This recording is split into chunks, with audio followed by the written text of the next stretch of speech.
Welcome back. Stage 4 rolling blackouts are the latest blow for the economy that has seen many power interruptions. Eskom says it's seen 4 days of extremely high diesel usage. And the Chief Operating Officer, Oberholzer, has reportedly said today it was important to use the limited resources responsibly to avoid stage 6. For a business perspective, we're joined by the CEO of the SA Chamber of Commerce and Industry, Mukoki. Mr. Mukoki, thank you for being with us. I'm scared to ask, but is it possible to try and quantify the cost of the disruptions that we're seeing just in this week? Well, it's a very, very difficult number to put on the table, but we do appreciate and know that when you have these load-shedding environments, business has to shut down. Production shuts down. People in the retail sector can't sell anything because there is no power and there is no alternative for many of our members who are actually in business in this particular regard. So it's a very devastating blow, especially coming so soon after good numbers were announced, at least not that good, but at least encouraging numbers on GDP growth, at least in the last quarter, and at least that green shoots showing up all over the place. So the Eskom issue is a very, very big issue. Energy is a huge input for many businesses. So when you see these kinds of stage 4 situations coming up, it creates a very serious problem. Yeah. You mentioned the retail sector, though.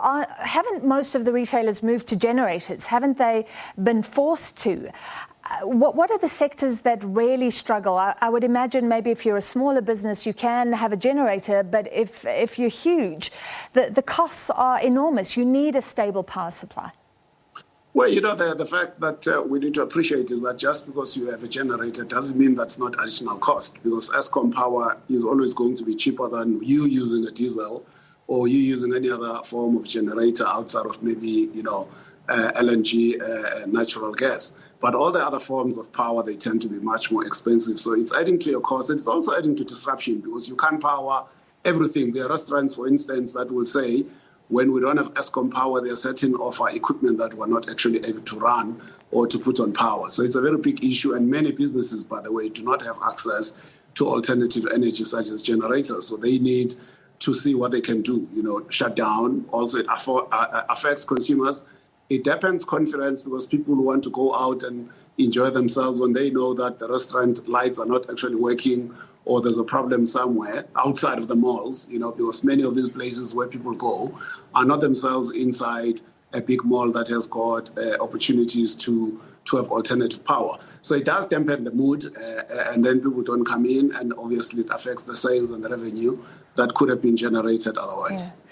Sure, and then we have a spectre of stage 6. Well, Eskom says it's trying to avoid higher stages. That's why it's implementing stage 4 right now.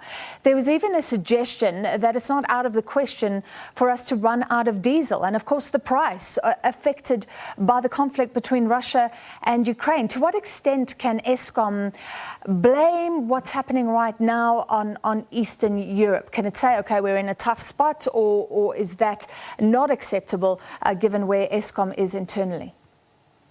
Look, I think that we all need to tool up. Eskom will need to tool up and do what they need to do in doing risk management. The issues around the Ukraine have been things that are known. Of course, where it's reasonable, costs may well be a factor in terms of you are not going to be able to buy at the level where you could have bought before.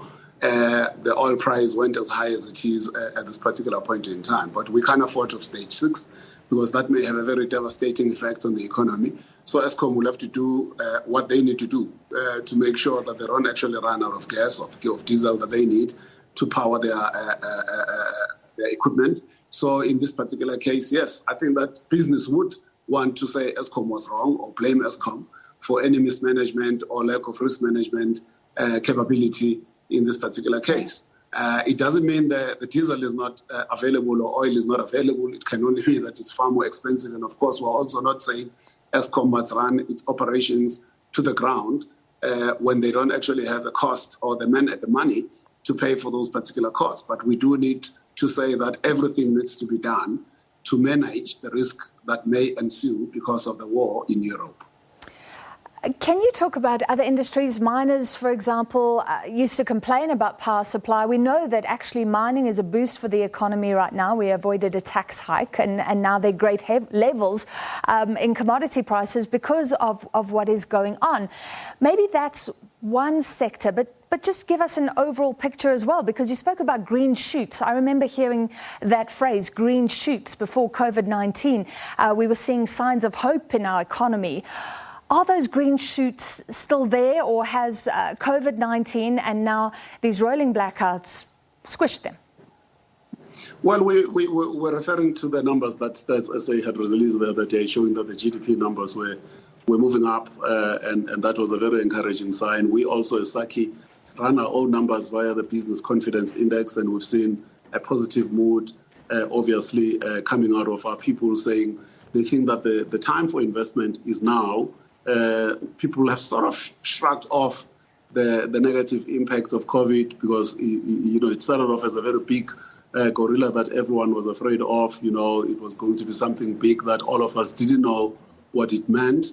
But I think that South Africa has actually managed much more better from COVID compared to maybe what we saw happening in Europe, in Italy, and some of the other jurisdictions, as well as the United States. So I think that even though we only have, I saw the numbers the other day saying around 38%, but still less than 40% penetration in terms of vaccination, we're not seeing the thousands or the millions of people, hundreds and thousands of people who are dying from COVID. It doesn't mean people are not dying. Of course, we've all lost relatives through this particular very deadly disease. But I think that people are beginning to get a sense that this is something that can be overcome.